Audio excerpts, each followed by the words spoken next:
Sylvie Vartan, née le 15 août 1944 à Iskretz en Bulgarie, est l'une des artistes françaises les plus célèbres, connue comme la reine du yéyé des années 60 et 70. Avec sa voix douce, son style séduisant et sa carrière de plus de 6 décennies, elle est devenue une icône de la musique et de la culture populaire française. Cependant, derrière le halo, la vie de Sylvie était remplie d'une profonde tristesse, et sa plus grande tristesse était probablement la perte de son frère Eddy Vartan, qui était non seulement son plus proche parent, mais aussi un compagnon important dans sa carrière, ainsi que le traumatisme de son mariage orageux avec Johnny Hallyday et les événements dans sa famille lorsqu'elle était enfant en Bulgarie. La plus grande tristesse de Sylvie est venue du décès brutal de son frère Eddy Vartan le 19 juin 2001 à Paris d'une crise cardiaque. Eddy, né en 1937, 7 ans plus âgé que Sylvie, était compositeur, producteur de musique et mentor pour elle au début de sa carrière. Lorsque la famille Vartan quitta la Bulgarie pour la France en 1952 pour échapper au régime communiste, Eddy sacrifia ses rêves personnels pour soutenir ses parents et prendre soin de sa jeune sœur. Il fut l'homme derrière plusieurs des grands succès de Sylvie, tels que La plus belle pour aller danser, 1964, et Comme un garçon, 1967, et fut le confident sur lequel elle comptait toujours. Dans son autobiographie Entre l'ombre et la lumière, 2004, Sylvie écrit « J'étais triste car j'avais perdu Eddy, celui qui me comprenait mieux que quiconque. Quand il est parti, j'ai eu l'impression qu'une partie de mon cœur s'était arrêtée de battre. Cette perte n'était pas seulement une douleur personnelle, mais aussi un vide dans sa carrière, car elle a perdu son collègue et le frère qu'elle aimait le plus. J'ai pleuré parce que je n'ai pas pu dire au revoir, a-t-elle confié à Paris Match en 2005. Cette tristesse s'accentue lorsque Sylvie est confrontée au traumatisme de son enfance difficile en Bulgarie et de sa migration en France. Née dans une famille de la classe moyenne, son père, Georges Vartan, était employé à l'ambassade de France à Sofia, et sa mère, Ilona Mayer, était une femme au foyer d'origine hongroise. Sylvie a grandi dans l'ombre du régime communiste. En 1944, sa famille perd sa maison et ses biens après un bombardement allié, les obligeant à vivre dans un petit appartement à Sofia. Lorsqu'elle émigre à Paris en 1952, elle et Eddy sont confrontés à la discrimination en tant qu'immigrants, ainsi qu'à la pression de s'assimiler à une société inconnue. J'étais triste parce que j'avais l'impression de n'appartenir à aucun endroit, confiait-elle au Figaro en 2010. Nous avons quitté la Bulgarie sans rien, et j'ai toujours ressenti le désir de cette patrie où je ne pouvais pas retourner. Cette perte n'est pas seulement matérielle, mais aussi identitaire, car elle doit reconstruire sa vie à partir de zéro. Un autre aspect de la plus grande tristesse de Sylvie fut son mariage houleux avec Johnny Hallyday, son premier mari. Il se marie le 12 avril 1965 à Loconville, alors que Sylvie a 20 ans et Johnny 21 ans, lors d'une cérémonie de mariage à laquelle assistent des milliers de fans. Cependant, le mariage s'est rapidement transformé en une série de malheurs. Des querelles, l'infidélité de Johnny, jusqu'à la pression de leurs célébrités respectives. En 1966, alors que Sylvie est enceinte de son fils David, Johnny tente de se suicider après une représentation, la laissant dans la peur et la douleur. « J'étais triste car je ne pouvais pas le garder avec moi », confiait-elle à Gala.fr en 2015.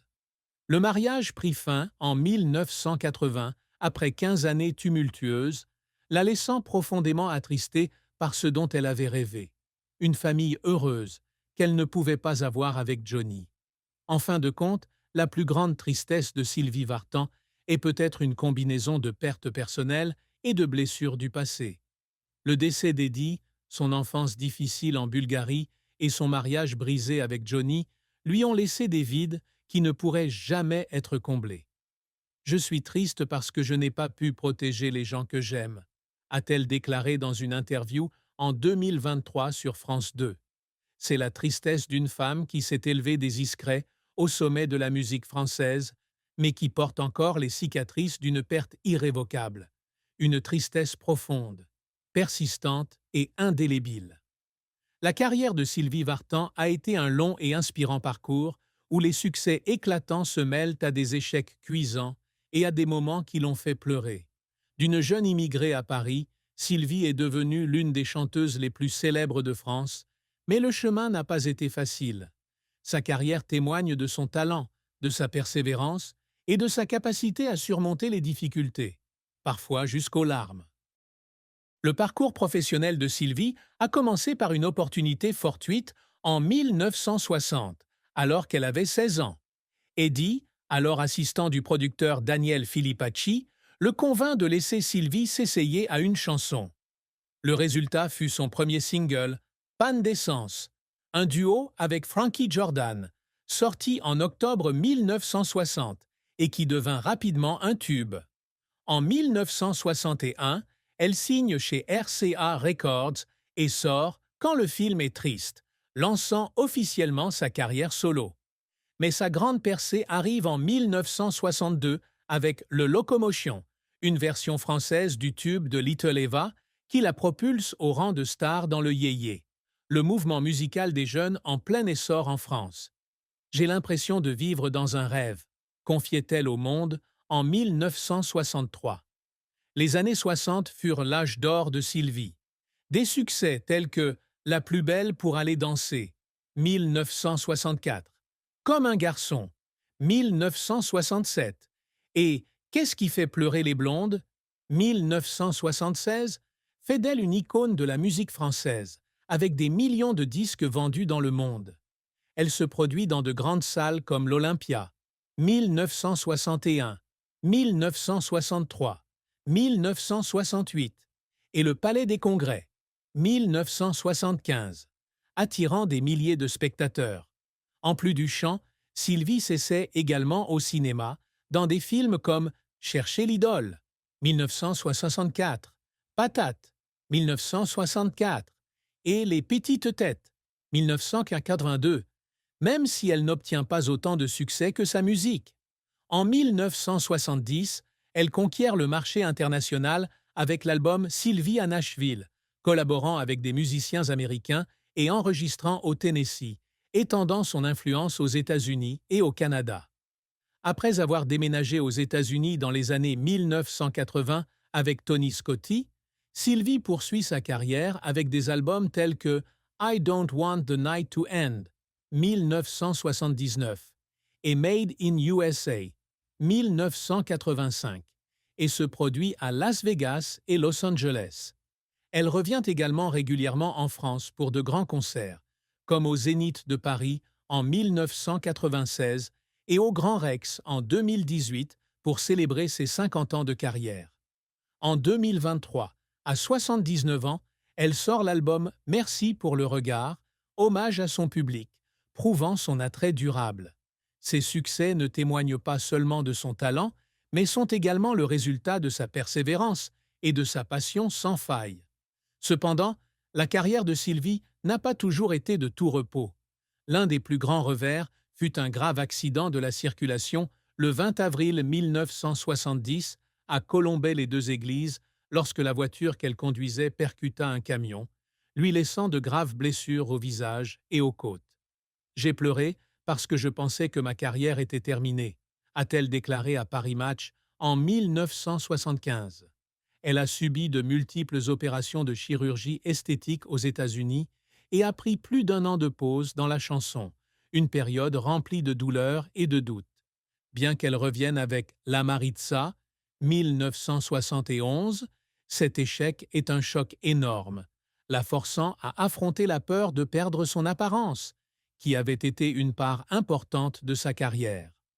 Un autre échec fut l'album Twist Twist, 1962, qui ne parvint pas à obtenir le succès escompté sur le marché britannique, malgré ses efforts pour conquérir un public international. « Je suis triste parce que j'avais tellement d'espoir pour ça », a-t-elle confié au Figaro. Cette déception l'a fait pleurer, mais lui a aussi appris à être plus patiente avec ses ambitions. De plus, lorsqu'elle s'est essayée au film L'Ange Noir, 1994, Le film a reçu des critiques négatives de la part des critiques et n'a pas réussi à attirer le public, lui laissant le sentiment d'être un échec. J'ai pleuré parce que je voulais faire mieux, a-t-elle partagé avec Gala.fr. Les larmes de Sylvie ne venaient pas seulement de l'échec, mais aussi de l'effort constant.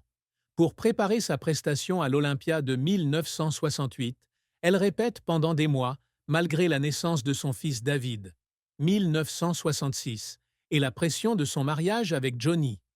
Il y avait des nuits où je pleurais parce que j'étais épuisée, a-t-elle raconté à Télé Loisirs. Je veux que tout soit parfait, mais j'ai l'impression de ne pas être assez fort. Ce dévouement a été récompensé par un spectacle extrêmement réussi, mais le prix à payer a été de longues heures et un stress constant.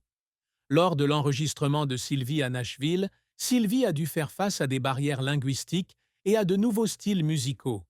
J'ai pleuré après une longue séance d'enregistrement, a-t-elle confié à Sud-Ouest. J'ai peur de ne pas pouvoir exprimer mes émotions en anglais. Ces efforts ne visent pas seulement à prouver son talent, mais aussi à dépasser les limites qu'elle se fixe. La carrière de Sylvie Vartan est un tableau haut en couleurs, où succès et échecs s'entremêlent, et où les larmes témoignent du cœur fort d'une artiste qui vit toujours pour l'art. Sylvie Vartan n'est pas quelqu'un qui se contente facilement de ce qu'elle a. Pour elle, chaque succès n'est qu'un tremplin vers des objectifs plus grands. Depuis